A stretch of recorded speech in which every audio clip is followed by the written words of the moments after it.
नमस्कार, जय हिंद। मैं हूं जितेंद्र बिंदु और आप देख रहे हैं पाताल लोक। करोड़ों के गबन मामले में हाई कोर्ट सख्त, 4 सप्ताह में चालान पेश करने का दिया है आदेश। छत्तीसगढ़ स्टेट पावर लिमिटेड यानी कि CSPDCL अंबिकापुर में करोड़ों रुपए के कथित गबन, फर्जी दस्तावेजों के इस्तेमाल और सरकारी राशि के अनियमित भुगतान से जुड़े मामले में छत्तीसगढ़ हाई कोर्ट ने पुलिस को 4 सप्ताह के भीतर विवेचना पूरी कर अंतिम प्रतिवेदन न्यायालय में पेश करने का निर्देश दिया है। यह आदेश हाई कोर्ट के WPCR क्रमांक 357/226 DK सोनी बनाम छत्तीसगढ़ शासन में 3 जुलाई 2026 को पारित किया।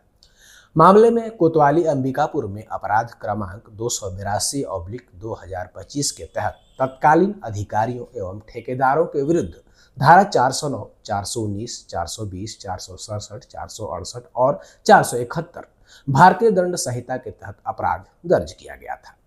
आरोपियों में CSPDCL अंबिकापुर के तत्कालीन चीफ इंजीनियर, सुपरिटेंडेंट इंजीनियर तथा ठेकेदार प्रभोजत सिंह भल्ला सहित संबंधित फर्मों के संचालक शामिल हैं। मामले की शुरुआत RTI कार्यकर्ता एवं अधिवक्ता डॉक्टर DK सोनी की शिकायत से हुई। शिकायत के साथ कार्यपालन निदेशक अंबिकापुर क्षेत्र की 24 फरवरी 2023 की जांच रिपोर्ट भी प्रस्तुत की गई थी।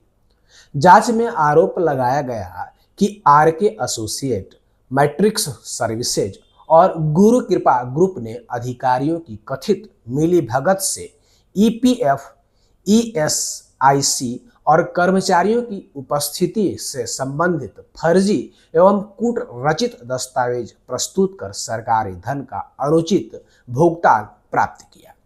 ये मामला था, शॉर्ट में आपको बताऊंगा कि कर्मचारियों के EPF, CPF के भुगतान में घोटाला करने का।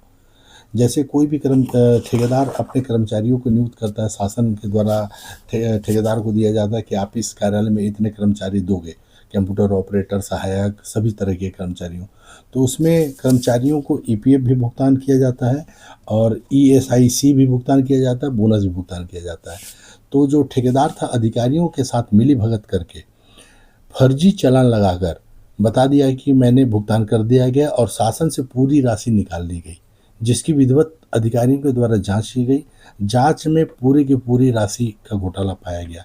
जैसे बहुत जगह ये भी था कि 20 कर्मचारी देना है, वहाँ उन्होंने 10 ही कर्मचारी दिया।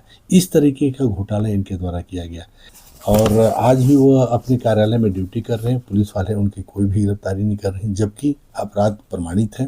पूरी जाँच रिपोर्ट आ चुकी है, उन्हीं के विभाग के द्वारा जाँच की गई है। देखिए, मेरे द्वारा CPDCL के DS भगत राजेश लकड़ा एवं ठेकेदार प्रभोज सिंह भल्ला के विरुद्ध कोतवाली थाना अंबिकापुर में 282/2025 अंतर्गत धारा 419, 420, 467, 468, 471 पंजीबद्ध करवाया था।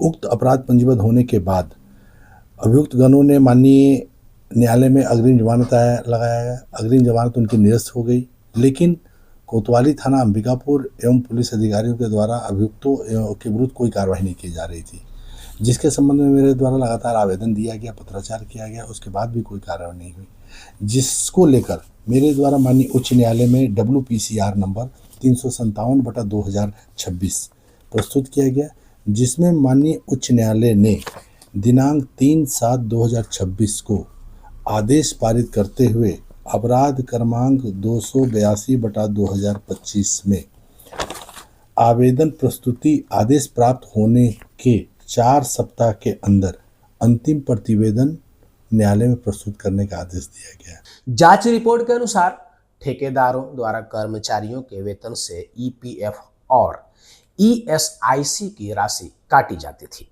लेकिन कई मामलों में वह राशि संबंधित कर्मचारियों के खातों में जमा नहीं की गई। इसके बावजूद बिना सत्यापन के बिलों का भुगतान कर दिया गया। कई देयकों के साथ लगाए गए EPF चालान कथित रूप से फर्जी या परिवर्तित पाए गए, जबकि वास्तविक उपस्थिति, रजिस्टर और भुगतान किए गए बिलों में भी काफी अंतर मिला। रिपोर्ट में बताया गया कि केवल RK एसोसिएट्स को अलग अलग मदों में लाखों रुपए का अतिरिक्त भुगतान किया गया।